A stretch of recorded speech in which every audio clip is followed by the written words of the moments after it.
we need some other language to deal with the VSAC problem.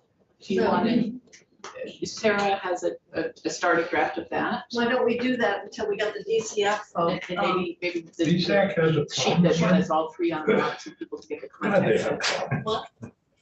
She has a sheet that has all three. All right, so maybe you'd be good to start out with to help us understand what is happening here with childcare. On ancestry.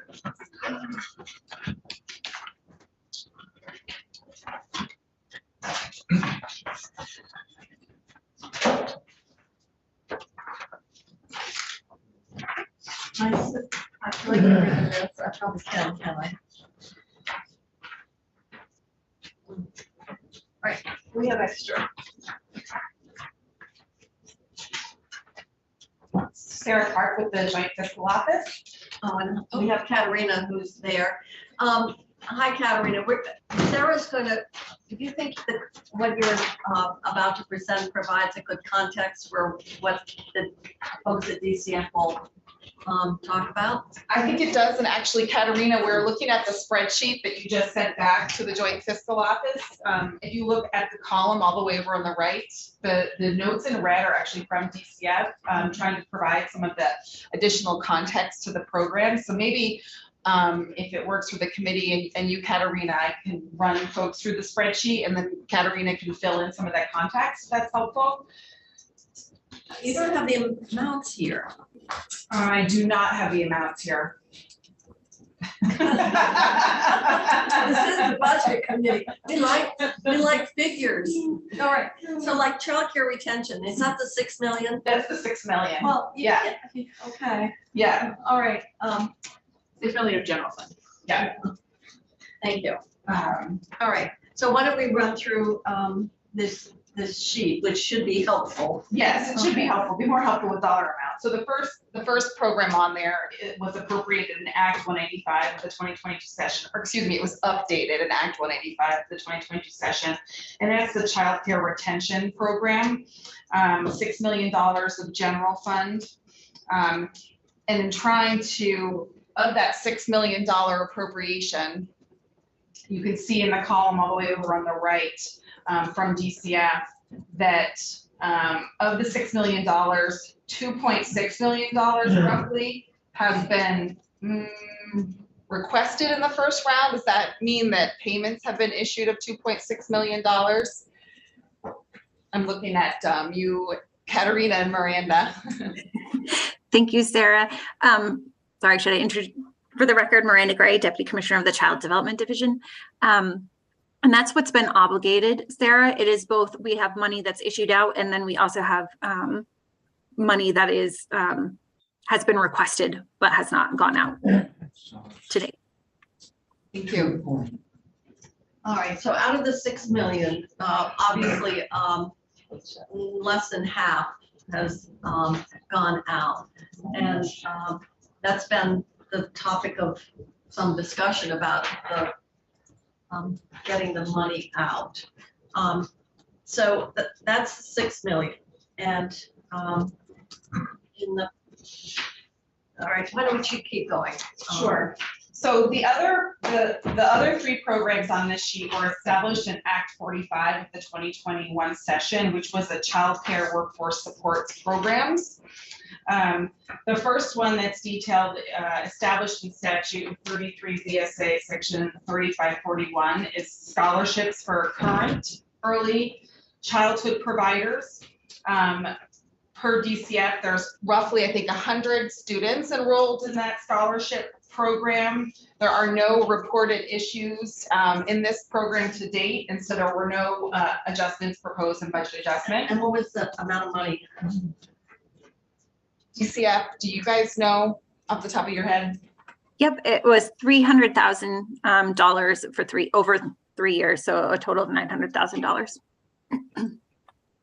And these are out of the ARPA CCDBG Okay, funding source.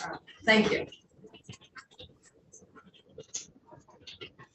Great. The next program is in 33 VSA section 3542, which is scholarships for prospective early childhood providers. This is one where we do have proposed language for you to look at today. It's a program that is administered by VSAC on behalf of the Department for Children and Families. I think there's currently only 9 participants in the program, and because of some of the requirements associated with the federal child care development block grant dollars, it's not really able to proceed because the program as established in Act 45 included a work requirement that is not able to be enforced due to the timeline associated with the CCDF block grant funds. And so we will have a proposal that was developed in partnership with DCF to be able to fix that issue. And then the red notes, I'm just reading this now. So we're trying to understand between all of these programs how they related to each other in terms of the eligible applicants. So let me ask, if we're running into problems with the federal funding source, and VSAC is, I think it's like a promissory note and the length of time and so forth, it's a problem. But we certainly want to fulfill our obligation to the current applicants. We have language that would address it. What would be the funding source? General fund? Or what do you? So we have language, I don't know if you want to turn to the language now, the proposed fix for this program. Why don't we wait a little bit? Okay. So I think what we're saying in the language that we would direct DCF to manage to what I think is a roughly $100,000 obligation associated with these 9 individuals that they would manage within DCF's resources. Just because it's a small amount of money. Okay. All right. Also on this program, though, I don't know what the total allocation was. Miranda maybe can answer that, but they want to redirect the remaining allocation to other programs. Who is they? I think the proposed fix for this program was that we would take care of the 9 that are. Who is they are proposing? DCF is proposing? DCF, yes. I just Sorry. didn't know who the pronoun was referencing. So, who is the they? All right. Yes, DCF. And so the language that we have would allow them to allocate the funds associated with this program to the other programs established in Act 45 and simultaneously take care of the 9 individuals that are currently enrolled. Okay. And what would the cap on this per person? Because you've got 9 and they're gonna get 100 grand. That's less a little, almost what, 10, 11,000. No, that's probably right. That for tuition, that probably is about right. That's not a lot. No.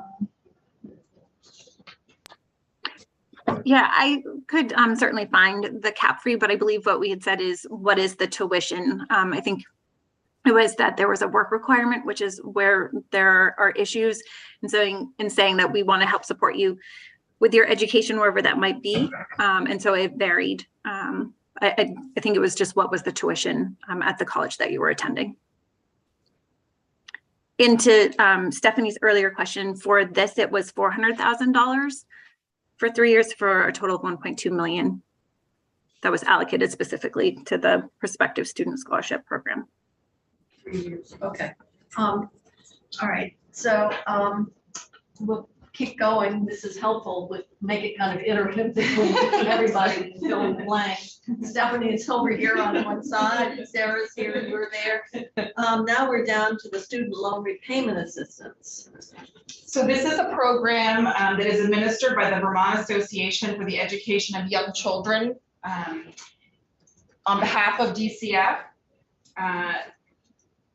Of the 2.7 million, There's only 257 out. yep, has been spent to date.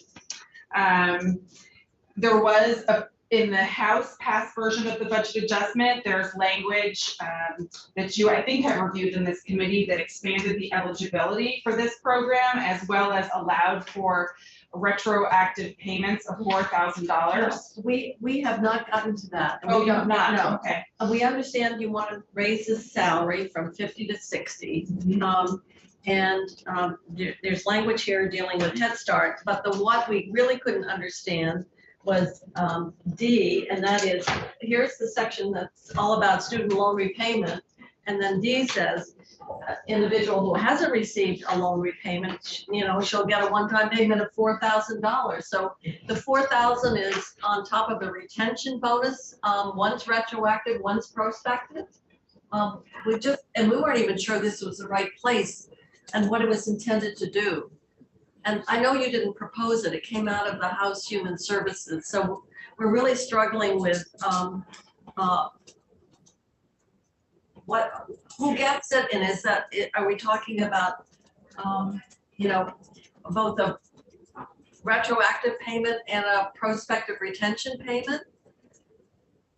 So if you can explain, so we haven't gotten into that at all, Sarah. Right, okay, thank you, sorry. And how much money is that one? That's the 2.7 that's showing on the sheet. 2.7. Okay. Yep, that was the 1.8 million for each 3 years. No, 1.8 times 3 is more than 2.7. I think I got the 2.7, Miranda, from the memo you, I believe, sent to House Human Services with an update when they were reviewing these programs. Thanks, Sarah. I need to look. I know I'm just looking at what was originally obligated was 1.8 million for 3 years. So a total of 5.4 million. How much? 5.4? Yes. That's your 3 times. Yeah. 2.7 half of that for some reason. Yeah, it's half of it, right? So the total is 5.4 million. And we've spent only 275. Is that right? The I mean, 250? 257, sorry, I got my 75. I believe so. At the time, yeah. Okay. So now we can get to what the language that we have here, now that we've gone through the different pieces of childcare workforce and how we've allocated money. We know that we need to deal with the problem with VSAC and those 9 students because of the timing, which you can take care of. The 6 million on retention. Is there any change related to that being proposed? Amanda, do you have the website? You sent One change that Let's Grow Kids is asking about on the 6 million is to allow a portion of it to be used for technical assistance. They did have that in their memo to the committee. Yeah. Do you see that, DCFO, the request from Let's Grow Kids? We got, they sent it to Senate Health and Welfare and Appropriations. And what they want to do is the department may use funds to provide technical assistance to childcare providers to assist with accessing funds.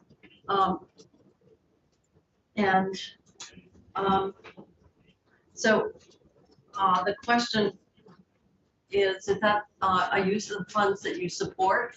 Obviously, there has been fairly low payout at this point.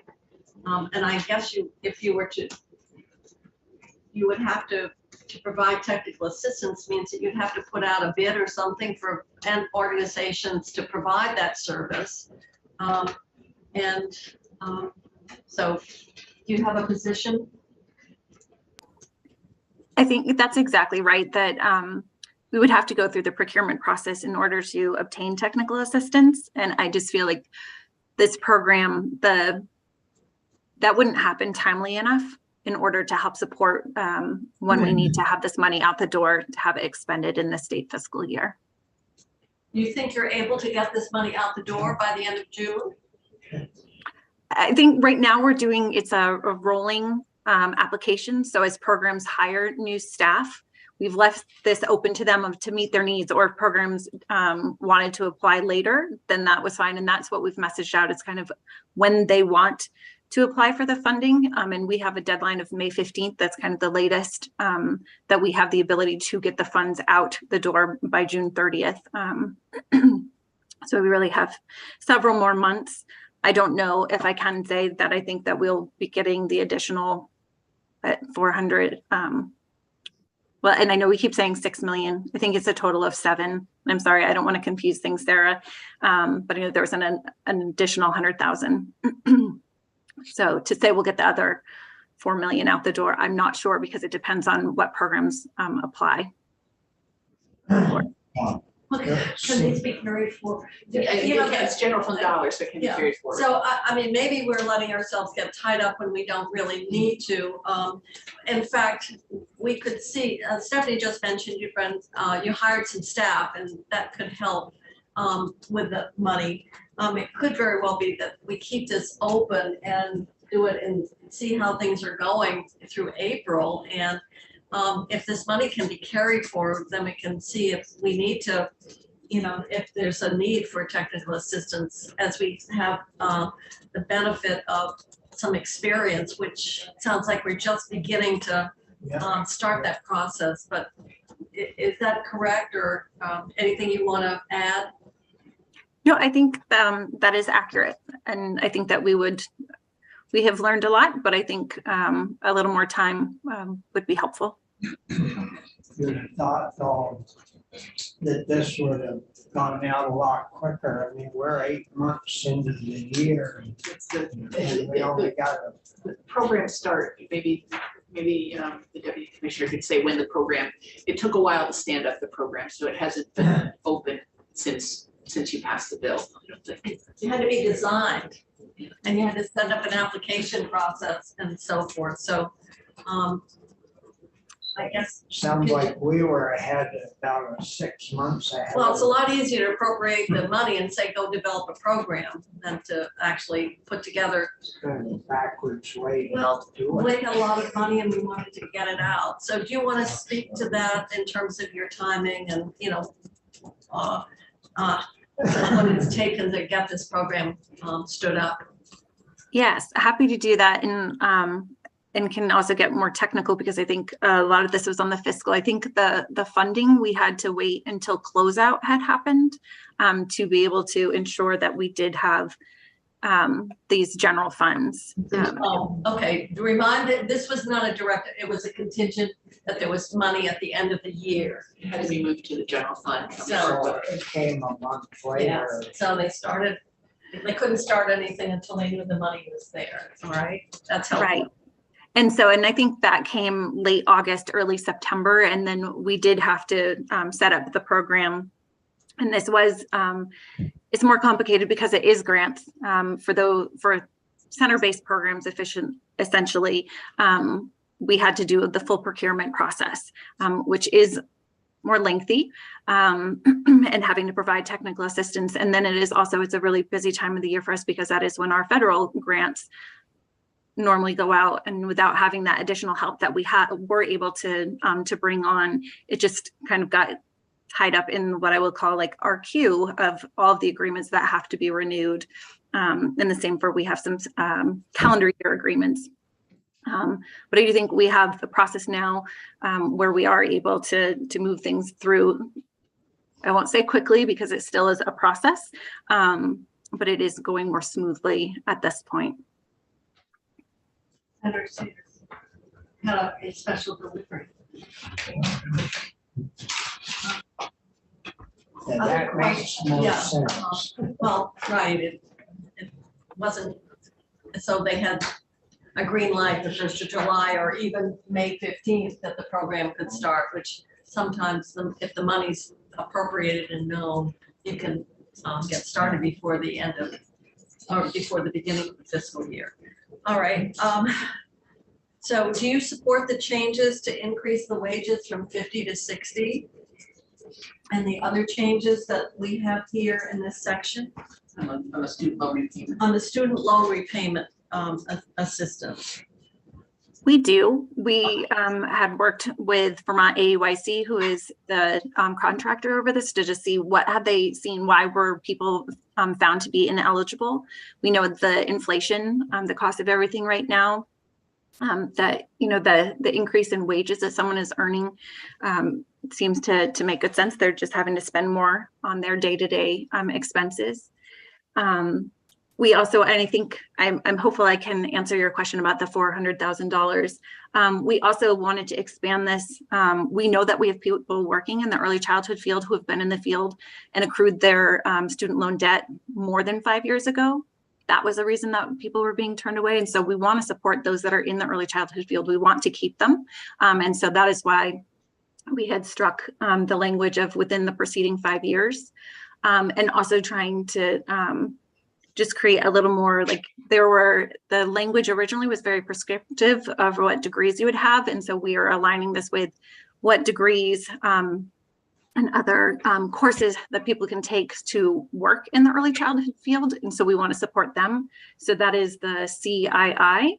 And I think also it's not in here, but if I may, just to make sure that there isn't any confusion, if we would be able to add under CI, have earned an associate's, bachelor's, or master's degree. We had added that language in CII, but had failed to do so in the CI. And so just to make sure that we're supporting everyone that is there, we would like to include that here. You got that? CI, little I. So we, the same section where we're eliminating within the preceding 5 years, you just need to add in a master's degree. Is that what we're missing here? Yes, that would be appreciated. Thank you. And then the D is to say that we know that we have people who applied previously with this new criteria. They would be eligible for the student loan repayment. They would have been. And so we wanted to be able to extend that. So this is that one-time payment was, if you would have been eligible under this new criteria, we want to be able to help pay for your student loans that you missed out on a year of being able to have that happen. So someone who might have applied and it was been 6 years, not, so it's past the 5, they got denied. You want to reopen their eligibility based on the revised criteria. Yes. Well, that makes sense, but I sure couldn't understand it. All right, we may want to make that a little clearer or something.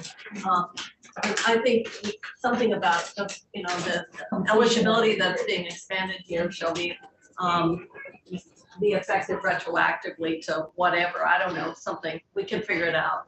But thank you. That is very helpful because we really struggled with that one. Yes. No, thank you for the opportunity to come and talk about this. I appreciate that. Okay.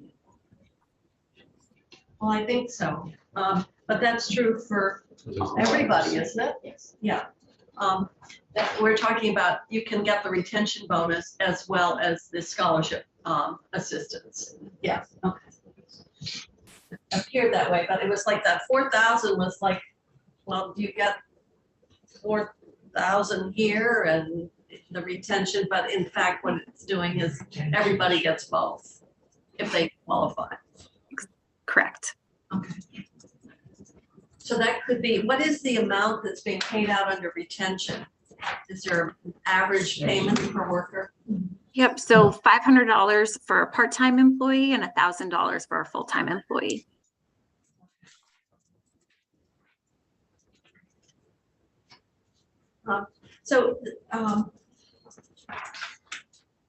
What isn't clear is this D is written saying you have a one-time retroactive payment of 4,000.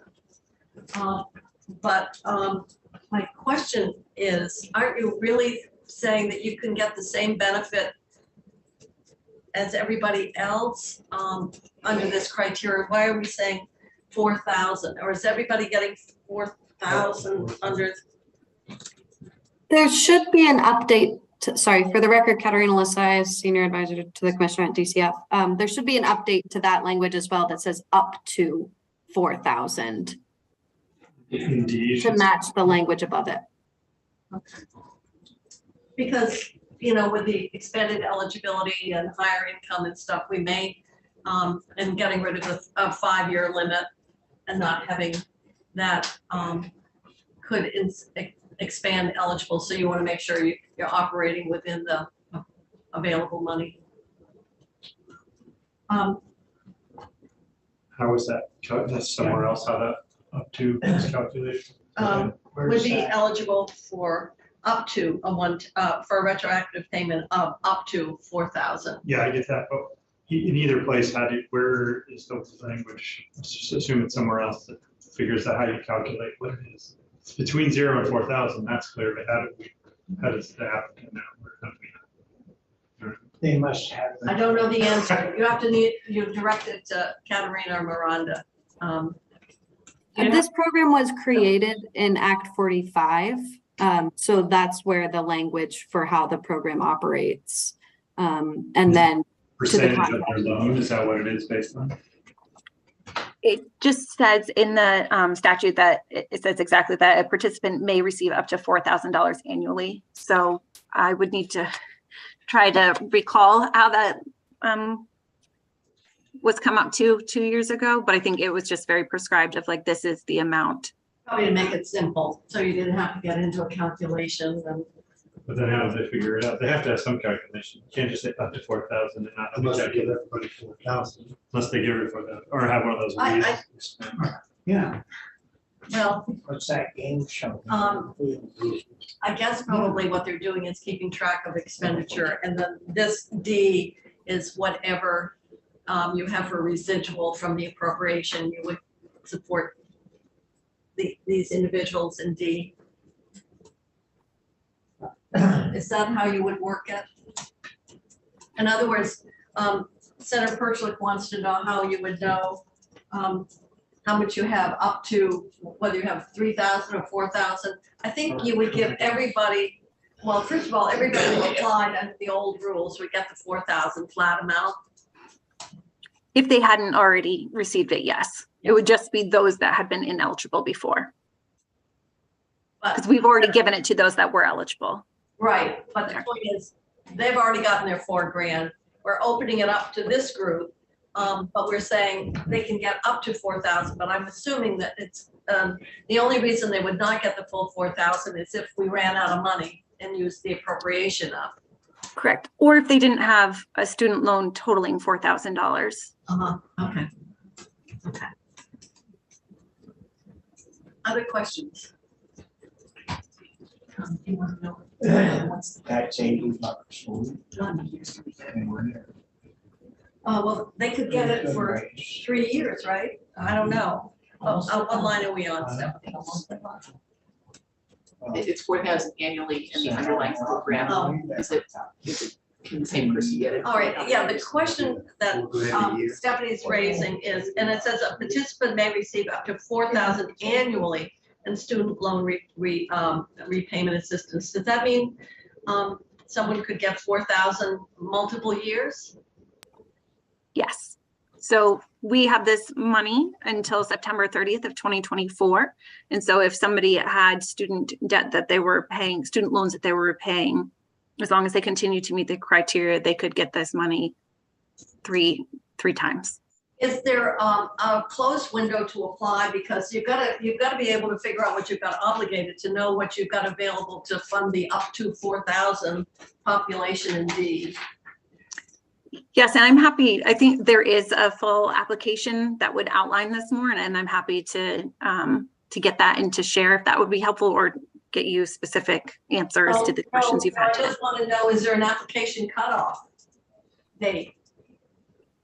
I don't know that off the top of my head, but I'm happy to get that back to the committee. So, because without it, I don't know how you could calculate the up to. They haven't, they just don't.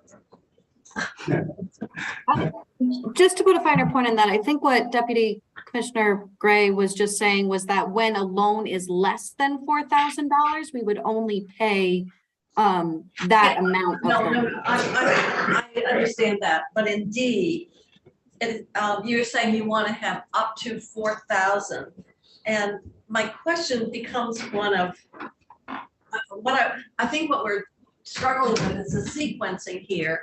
And that is, we were thinking that the up to was, you could get up to that amount based on available money left in the appropriation. But it sounds like what you're saying is up to 4,000, or if your loan is less than that, whatever the loan is. So can you explain what the up to is relating to? Is it available funding to bring in individuals indeed, or is it up to 4,000, but no more than that and less if in fact your loan obligation is less? Do you understand what I just? Yes. That should be all rewritten and clear. But it's part I think it's part of an existing. Yeah, it's part of it. So I So- can't hear all of the questions. Well, we're having a little debate here that this is something that's part of an existing bill, so we're amending something. But we're not sure in D, if we add up to, what does the up to relate to? Is it up to the amount that they owe not to exceed 4,000? Or is this new expanded group that are ineligible under the old rules? They can get up to 4,000 depending on availability of funding. The first. So it's up to the individual's loan and the repayment for that loan. The availability of funding, I believe we sent language, we would like that to just be up into the date that the funding is available and not have to calculate, someone receiving less of a loan. We want to spend the money and have people receive up to 4,000. Okay, all right, thank you. I think now you've answered our question. Okay. We didn't know what the up to related. And we do have the language that Katarina just referenced about making sure we spent the money. Any other questions? You can see why yesterday afternoon we were really struggling with what does this do? And you've helped us. Any other questions on this? I think it's all your fault, Senator Lyons, because I think this bill was your handiwork, wasn't it? It was, Yeah. but this is an extension of Well, you've sure put us through mental gymnastics this afternoon. good. All right, so we'll add the master's degree in little I, C little I, and we'll agree with the higher level simply because of salary increase. And do we need to rewrite We B? may want to just be, we'll We take may- it, we we may may have wanna a little take bit a more look back at and forth the- on clarity and D. Yeah, so we may need your help to make sure we can understand it, because we sure didn't. And then we will add the language to address the VSAC issue that wasn't in the House Pass version. Anything else that we need to think about? No, I don't think so. Thank you. And then we'll wait on the technical assistance to give a little bit more experience in terms of now that we've got the program operational, and if it appears that it's necessary, then that's something that we can look at, because we are, we're going to be around here, unfortunately, to torture you for a few more weeks. So we'll probably have some time to revisit that. Okay. Anything else, committee? Okay, I think Katarina, you're going to stay because we wanted to talk a bit more about the housing issue.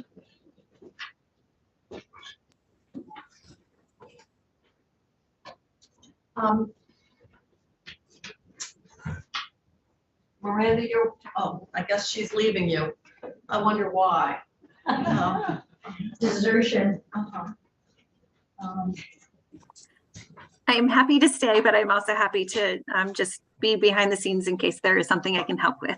Well, we're just really trying to understand and go back to the whole issue around transitional housing.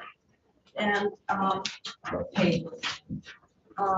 Well, it's really relating to what the House added for transitional housing, and it was like the 13 million for the vulnerable, and then the 7 million for not shutting down the cold weather program as we normally would. And that came with a price tag of 7 million. And so the discussion that we've had is around 7 million. I don't think there's any question about wanting to make sure that we were preserving the vulnerable. But you mentioned, and I think we'd like to understand it better, that right now the number of motel rooms, the numbers are inadequate to meet all the demand. And in fact, we've had some people assert that that's not the issue, that there are plenty of rooms to be purchased or to be reserved. So my question is, can you share with us the experience that you've had? Because the testimony from the secretary was that in fact, it's a first come, first serve program. And what is happening is the vulnerable population sometimes gets no housing because there are no more rooms available. And so someone who might be, a younger single individual is getting the room, and the mother with a disability and 2 kids is getting the car. And you said you had some data that would give us a better sense of what that experience looks like. Yes, thank you, Senator. So the way you've described the program is exactly how it's been operating lately. The limitations of the program are the availability of hotel rooms. So when someone calls and there is a room available, we're able to get the person that called into that room, which means that if you're the person who calls when that room opens up, you can receive that room. If you meet all the eligibility requirements, you can receive that room. But if you call and a room is not available, we don't have a room to get that person into. We don't, because eligibility criteria is pretty broad under the transitional housing program. And while the general assistance program is under the adverse weather conditions policy, it does mean that there are people of varying eligibility that call every day, right? So as the senator mentioned, if someone calls and is a single person and there's a room available, we put them in the room. If someone calls and it has children and we don't have a room, that means they don't receive a room.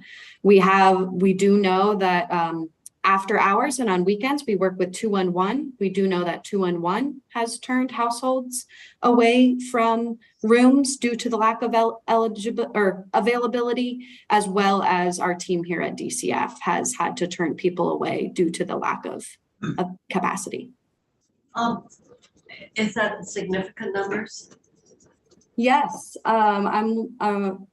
last weekend, or I guess 2 weekends ago, we turned away 41 households. Last week, or on one night last week, we turned away 27 households. Yeah, Katerina, is this because it's obviously because you don't have the rooms, but are there rooms out there, but it's just that the program doesn't have them reserved, or is the limitation on just their rooms, or is it something other administrative? Because that's the argument that's been given to me, is that there are rooms, we're just either failing to reserve them or use them for some other administrative reason, or it's a geographic problem. Like if the person is in Rutland, but there might be a room in Bennington, but we'd have to get them to Bennington. Right. So I think you're asking a few questions. I think one, the way the program is administered is by having a hotel accept the payment that we give them for the program. So there are hotels that don't participate in the program. That being said, can you tell us about what you're paying? Because we're noticing a very significant increase, 54 million in 9 months, and we had almost a year and a half or something, and it was 110. So it seems like we must be paying more money per room as well. We're paying an average of $145 a night. And that's the average. So there are hotels that accept less. There's our hotels that are expecting us to pay more. But Senator Perchlik, I would also add that we have reached out to every hotel and motel, every lodging establishment in the state to ask them if they would participate in the program. You know, some replied saying no, some we did have one or two come online and say yes. There are plenty that just didn't respond. So we are continuing that outreach. We have done that a number of times during the pandemic, and in the last few months, a couple of more. So, And what about geographic availability? Because we've heard of families that got in the Burlington area ended up in Rutland, which certainly is disruptive to children and schools. Absolutely. So yes, people are placed out of district because of the lack of rooms. But so that means that we offer them a room out of district if they can get to the room, and often that's with supports. They can be served in that room. If they can't get to that room, that doesn't affect their eligibility should they call back another night and a room be available, you know, closer to home. I just want to underscore this, and perhaps everyone knows, we do have almost 1,800 households in our program right now. So we are using 1,800 rooms around the state. So when we're talking about capacity, that's an enormous amount that we still are utilizing right now. Yes. If we were to make the change to the program eligibility as proposed, of that 1,800, how many would not be eligible any longer? Does that make sense? We believe about 700, maybe a little bit more, would not be eligible with the eligibility criteria that's currently proposed in the BAA. Which is a more expanded group of vulnerables that. Correct. So in essence, what we're doing is, which according to our plan, so we're going to run out of the emergency rental assistance partway through this year. We put 15 million in the budget, assuming that last quarter. Then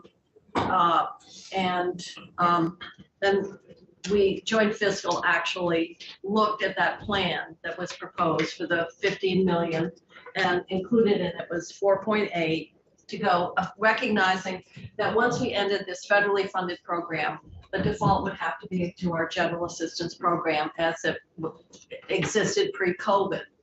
And so there was a concern that last quarter we would see an increased demand and coverage through GA. So we, out of that 15, we allocated your plan was 4.8 would be necessary to do the expanded vulnerable. Then my understanding is that your estimate is it would be 4.8 added to general assistance plus an additional 11 to 13 million dollars. That's correct. So we've been asked a few times for different eligibility for the expanded vulnerable population. With using criteria that was proposed in 2021, the estimate would be about $3.8 million to serve those populations through the end of the fiscal year.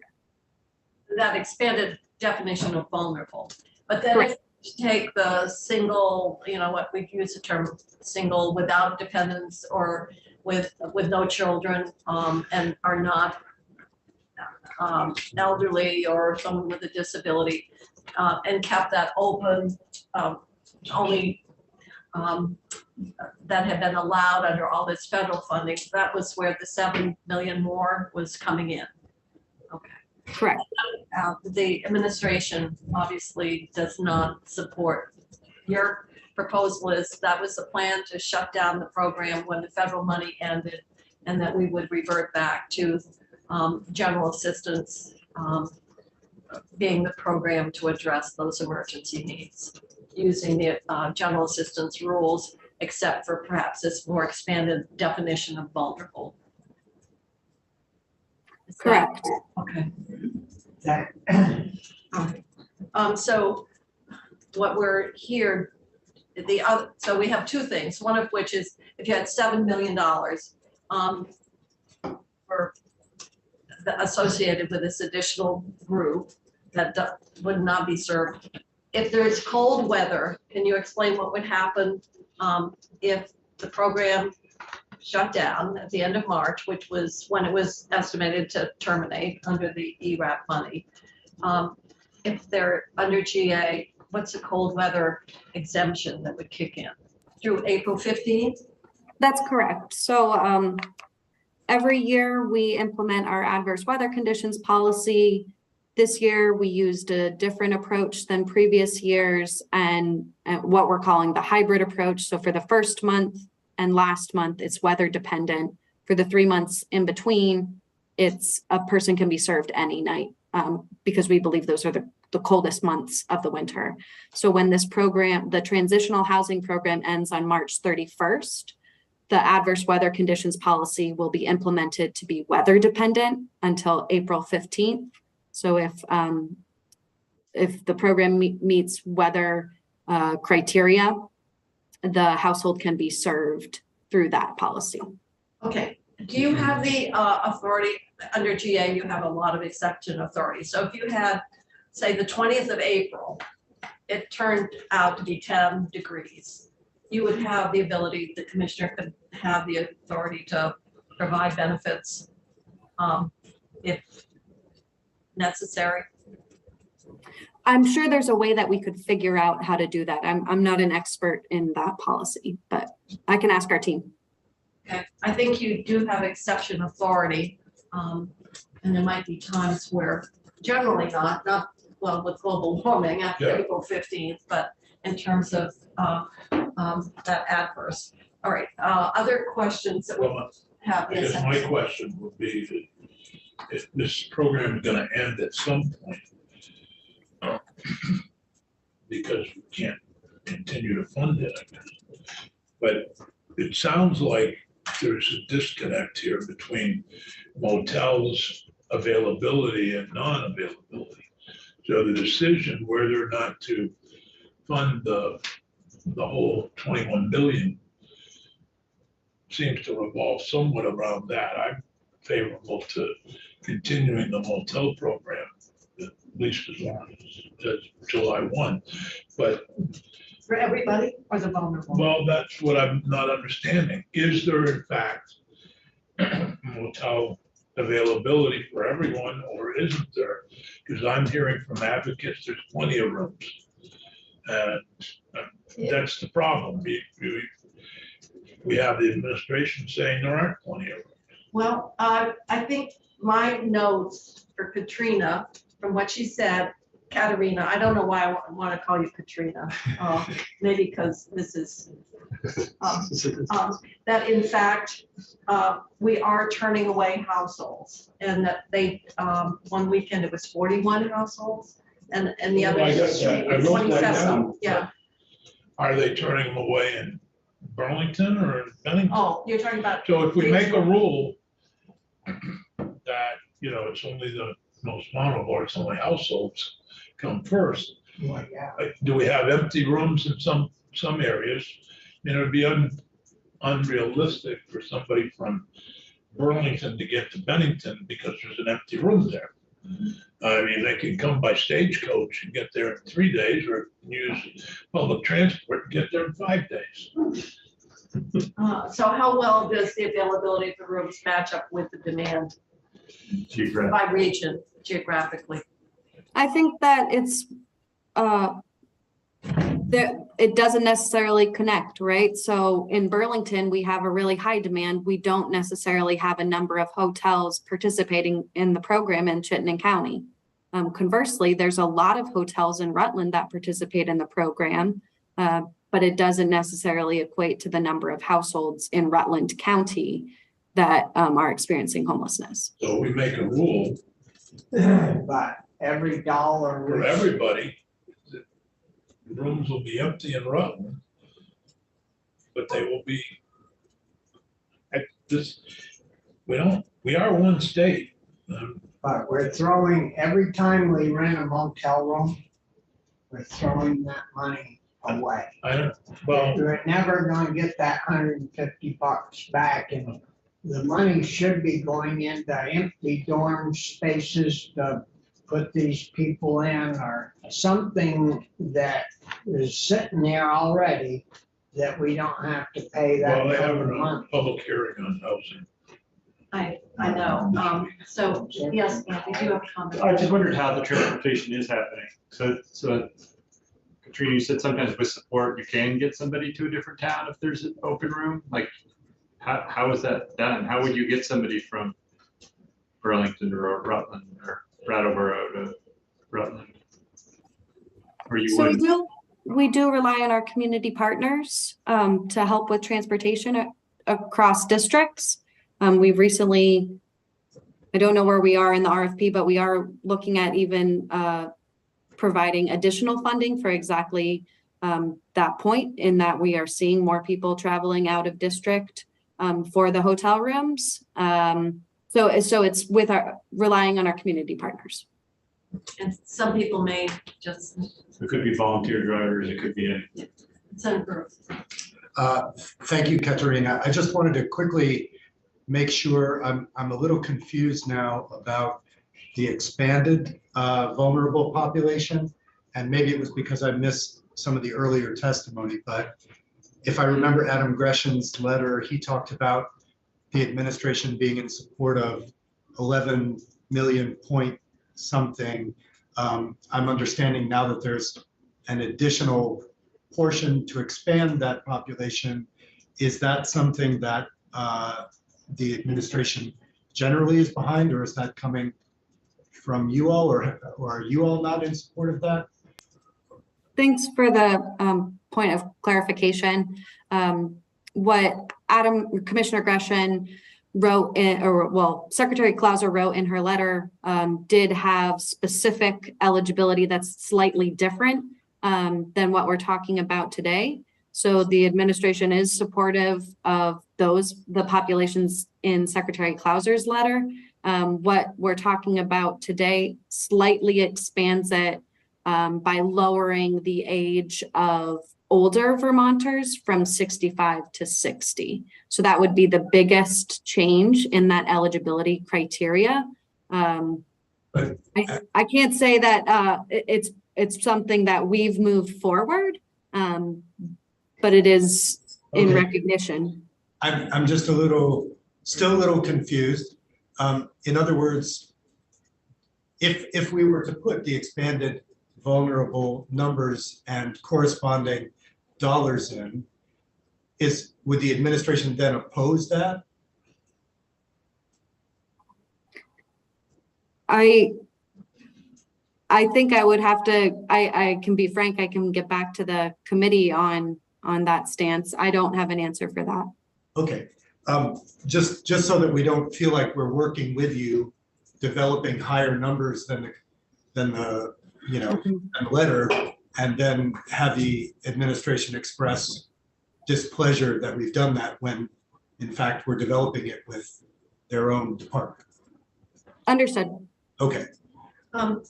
In the estimates, it's my understanding that that the 11 or 13 million is in addition to the 4.8 that we had already allocated out of the 15 million we had put in the budget last year for the fourth quarter. And so I think it's helpful to go back.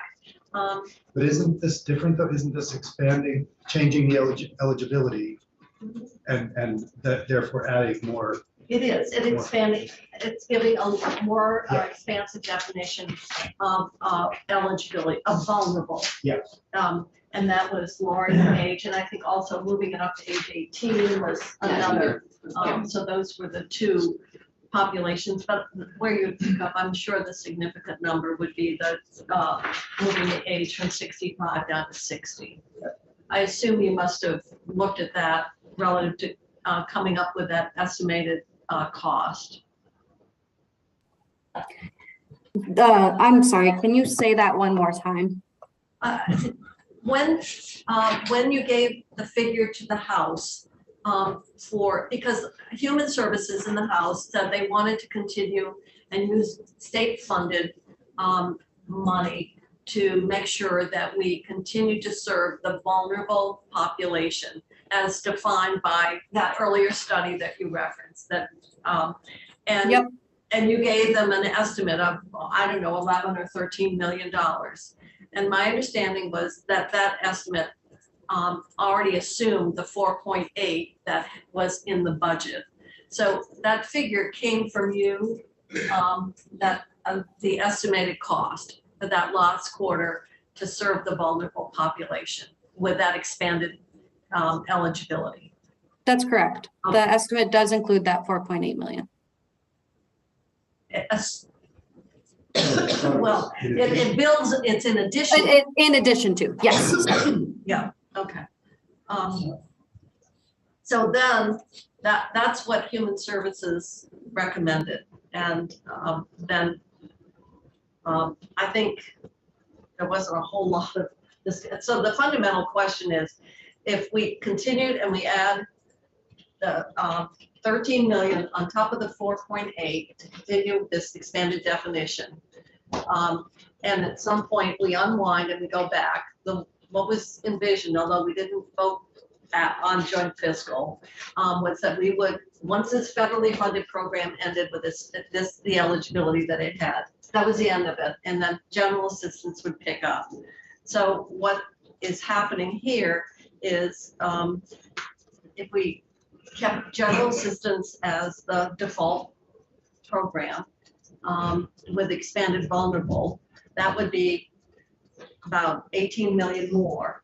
And if we wanted to say, well, we're going to just open the door to anyone, that's another 7 million on top of that, that gets you into the 20s of millions. So the question ultimately becomes when you shut it down, and the other is $7 million of one-time money and the extent to which this is where you'd want to spend it. I think those are the two issues that are before us. And then we still have the issue around the fact that in some areas we've got more demand than we've got capacity. And I guess people's perspective may be influenced depending on what region of the state they might live.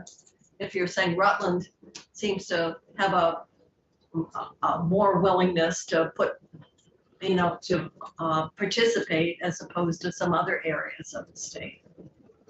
But yeah, at the end though, what's gonna happen? Well, you're gonna have to Next shut it down. time. Well, Well, I mean, Or June. sometimes you've gotta pull the plug on issues. When you know you're running out of money, you ramp it down slowly. You don't just get everybody staying until June. I think there will be a push to do that, to continue the program. But all of a sudden, Well, you have a housing crisis. wow, We do, Bobby. I mean, it is a problem. the question becomes one of the extent to which we purchase motel rooms, or do you want to put the 7 million into emergency shelters? Yeah, do we plug holes in the dike? I mean, that's really what this is about. And, representing an area that I think is probably similar to Rutland and having enough room. I'd hate to cut somebody off who couldn't get a room because they weren't considered vulnerable. But heck, they may be more vulnerable than they must have a friend. I'm there on the 7 million, sorry, of saving that money to put towards emergency shelters in the future, because then I get a long-term bang out of it, and I can probably help somebody next year from freezing to death. Well, but part of the concern is that after March, you might see some of those freezing nights, so. Well, I think what we heard from them is they, in emergency situations, can extend it. Right. And I think but I'd with have this to trust 7 million. Right. Right. Yeah, no, I'm. No, the 7 million continues, assumes everything continues as currently is. It doesn't matter. But if you're carrying it forward and you say you're gonna save it for permanent housing. And but there it is. And so comes March 15th and we see this real cold weather. Can we dip into that $7 million Yeah. general assistance? Yeah, So the answer is, the answer is Yeah, yes. yeah, And so it just if we goes on. overspend on general assistance, we just deal with it in a budget adjustment. right, But it's weather dependent until April 15th. And my question is, if after the 15th something happened, could you make an exception? Yeah. And I believe they have the authority to do that. The other question is maybe, to help us move this along, rather than saying we're gonna put the money into motel rooms, we should say $7 million, and what we would like to dedicate it to is the acquisition of property to provide expanded emergency housing resources, which is kind of along what you were talking We got about. quite a Yeah. few. I hate to say this, but as we talk about forcing zoning changes and changes for other areas, we've had a number of communities that have balked at having any shelter capacity. And I might have some requirements on those communities. I was just gonna say, there was a certain point where it was 11 million was the difference we were talking about. Now we're talking about, There was 11 Yeah. million was to fund the vulnerable population Yeah. as expanded through June 30th. Yeah. And that was 11 million. I used 11 to 13, but it was 11 plus the 4.8. Yeah. So no, but I mean, now we're down to the difference between what we're arguing over is 7 million. And not that 7 million isn't a lot of money, but in the scheme of things, shutting down the program when the weather is still cold in order to put $7 million somewhere else for something that might take years to come to fruition doesn't really make sense to me. I think if we've got it to the point where it's 7 million, why not fund the program through June with the idea that then it's wound down, and we thought we were funding it through March 30th to wind it down. Yeah. So the question is, if you're still continuing that population, then they're gonna hit the, I guess what you're saying is, well, it would be the end of, in the summer. Yeah. You could argue, well, if you wanted, say, hedge the weather, you could say, what would be the additional cost through May or May 1st, May 15th? Because by then, the weather's quite Mhm. different. But that's kind of the choice. Yeah. You make in terms of where you get the long-term benefit, and at some point you're gonna have to, right now, we're lucky, we've still got the, money coming in, but the federal money's gone. We're Mhm. obligating state dollars here. Yeah. And so So that's one-time money. of one-time money. Yeah. So I guess even if we think about funding it through May, then we're talking about saving just a tiny bit by not going all the way to June. So I'm just wondering if it doesn't make more sense, given the stance of the House, given where we find ourselves in the year, to fund it through June with serious intention to end the program then. What, that, I don't know, I mean, June is, you're tying up to July 1st. Well, able-bodied people shouldn't have to be, we shouldn't have to be paying $150 a night for them to stay in a hotel room. Well, I go back to Dick's point about our housing situation, the housing crunch. And I understand that putting money into shelters might be another way to get at that. I guess I'm not feeling like we need to choose between those, because we do have one-time money sitting on the bottom line. We could be doing both of those. We could fund it through June, and we could also be putting more money to shelters and wraparound services. So I think people of good conscience can commit this from both sides. I'm just saying, for me, the more we the more we have narrowed the difference, it seems like we're not going to be saving a great deal. And we do still have the weather issue out there in March.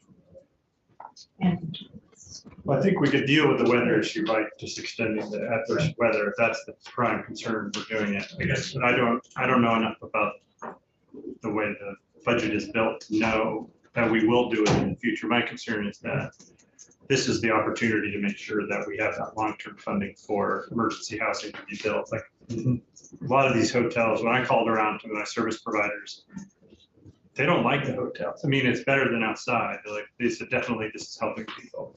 But man, I sure wish we could just buy those hotels and run them ourselves. And so if I was confident that the money would become in the future, I'd feel better about it. But if there's any money we could put towards it now, why we're making this kind of deal, that's why I kind of feel like, even if it's $3 million, I'd like, well, then that's guaranteed. And then a future promise that we would put it in there. Now, just say this isn't ongoing money, this is one time. And I gotta say, when the economists came in and we started talking about the Wile E. Coyote that I see there and the bottom dropping out, when the bottom drops out to us, I want beds for people. And I don't want people freezing then, and I don't want us stuck in a place where we haven't got any place to go. We've got to get started on shelters. But it's not a zero-sum game where if we fund this through June, we can't fund shelters. Well, I mean, we have more one-time money. So, At some point, it's that one-time money. no, understood, but we're talking about what to do with it right now. So, you know, I. Oh, my goodness, thank you. you can imagine that's all that's lost. I mean, we all have You know, our own personal situations of had one-time money. But you don't blow it all one-time shots usually. And you keep some for fixing tomorrow or next month or next year. well, you know, I'm thinking at this point, Katerina, I appreciate your making yourself available. I won't think that we'll have you spend the rest of your afternoon unless you want to tune in, which you can. I'm thinking that we've been here since almost 2 hours, and I think this is about when we take a break. So why don't we take a break, and then we're going to have to come back and see what we want to do here.